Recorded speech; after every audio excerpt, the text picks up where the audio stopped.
मराठी सकारात्मक पारदर्शी पत्रकारिता। नरवाड गावामध्ये आज आपल्या एक महिलांच्या समितीत एक बैठक झाली। बैठक अशासाठी झाली की खरोखर वाईट वाटतं मनाला हे बघून डोळ्याला की 2002 साली आपल्या नरवाड गावामध्ये या महाराष्ट्रामध्ये पहिल्यांदा हे असे एक गाव स्वच्छ भारत अभियानामध्ये आलं, नावारूपाला आलं की यात प्रमुख त्याचा मुद्दा होता की दारूबंदी। आणि या नरवाड गावामध्ये आमच्या माता भगिनींनी एकत्र येऊन त्या ठिकाणी दारूबंदी केली।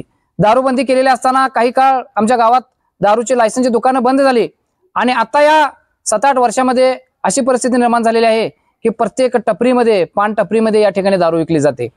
पानाची टपरी लावायची आणि त्यामध्ये दारू विकायचा।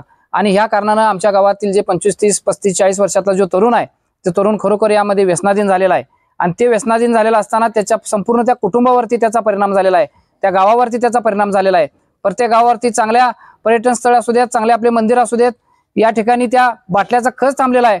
आपण गटारी जर साफ करायला गेलो त्या गटरीमध्ये सुद्धा त्या बाटल्या, दारूच्या बाटल्या आहेत। आणि बघून खरोखर वाईट वाटतंय। आणि आमच्या माता भगिनी सुद्धा त्या ठिकाणी आम्हाला एक रिक्वेस्ट केली की हे दारू बंद आपल्या गावामध्ये असताना ही दारू कशी विकली जाते। तर आम्ही या 2023 पासून ज्या त्या विभागाशी या ठिकाणी पत्रव्यवहार केलेला आहे। पत्रव्यवहार असा केलेला आहे की त्यामध्ये दारू कोण विकतं, त्याची नावं, तो कुठे विकतो, त्याचा सगळा सारांश देऊन सुद्धा या ठिकाणी त्यांच्यावर कारवाई केली जात नाही। आम्हाला सांगितलं जातं की त्याच्यावर कारवाई केली, त्याला कोर्टात दाखल केलं, इथं आणलं, तिथं आणलं आणि हे तुमच्याच गावातील लोक आहेत, तुम्हीच बघा। जर आम्ही बघणार असेल मग आम्ही या ठिकाणी कायदा हातात घेणार आहोत।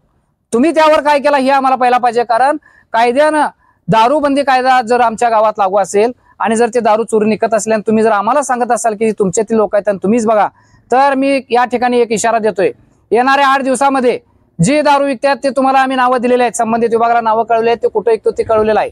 आणि जर त्यांनी या ठिकाणी जर ते नाही बंद केलं किंवा त्यांचा बंदोबस्त नाही केला तर आम्ही या ठिकाणी या महिलांनी असा या ठिकाणी निर्णय घेतलेला आहे, असा संकल्प केलेला आहे की आम्ही तो कायदा हातात घेणार आहे। आणि त्या कायदा हातात घेतल्यानंतर होणाऱ्या ज्या काय नुकसान आहेत, होणारे जे काय गावामध्ये आमच्या जे काय वादविवाद असतील किंवा काही त्याचा परिणाम होईल तर त्याचा सर्वस्वी जबाबदारी या ठिकाणी हे पोलीस खातं असेल किंवा ते एक्साईज ऑफिस असेल।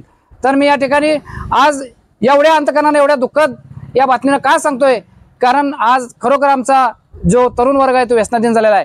आज ही एक आम्ही निर्णय घेतला असताना खरोखर एवढी ती लोकांची मानसिकता तयार झालेली आहे की हा मेसेज आम्ही गेल्या माझा या ठिकाणी एक त्यांनी एक कट रचून माझा मोबाईल, व्हॉट्सअप मोबाईल माझा हॅक केलेला आहे आणि त्यावर म्हणजे यांची वृत्ती कळते की हा व्यवसाय यांनी कसा करायचा तो यांनी ठरवलेला आहे। त्यामुळे आमच्या सर्व माता भगिनींचा या निश्चय केलेला आहे आणि त्यांच्या पाठीशी आम्ही खंबीर आहोत आणि इथून पुढे हा लढा आम्ही चालू ठेवणार आहे। आणि येणाऱ्या 8 दिवसामध्ये आम्ही एक तारीख ठेवलेली आहे, त्या तारखेपर्यंत 8 दिवसात जर ज्या त्या विभागानं याच्यावर कारवाई नाही केली, याचा बंदोबस्त नाही केला तर आम्ही कायदा ह्या गावात आपल्या महिलांनी पुन्हा एकदा जसा मतदान करून लोकशाहीचं आपण या ठिकाणी समर्थन केलं, जशी लोकशाही दाखवून दिली या महाराष्ट्राला, तसंच आम्ही या 8 दिवसानंतर कायदा हातात घेऊन आम्ही सर्व या गावात दारू बंद कसं होत नाही ते आम्ही बघणार आहे। आमच्या जिल्ह्याचे कर्तव्यदक्ष अधिकारी जिल्हाधिकारी यांना एक माझी या नरवाड गावच्या वतीनं आमच्या सर्व महिलांच्या वतीने कळकळीची विनंती आहे की साहेब, जर 2002 साली सर्व महिला मिळून जर मतदान करून जर दारूबंदी केली असेल आणि जर असं चोरून अवैधरित्या जर दारू चालू असेल आणि आपलं प्रशासन सर्व जर बघत बसणार असेल आणि आम्ही हातात कायदा घेऊन जर दारू बंद असेल तर याचा म्हणजे आम्हाला सारांश द्यावा, न्याय द्यावा। आणि आपल्याला विनंती आहे की आपण खरोखर यात जरा लक्ष घालून संबंधितांना सूचना देऊन हे दारू बंदी व्हावं, अन्यथा आमच्यातले एक महिलांची शिष्टमंडळ आपणास लवकरात लवकर भेटण्यास या ठिकाणी येत आहे।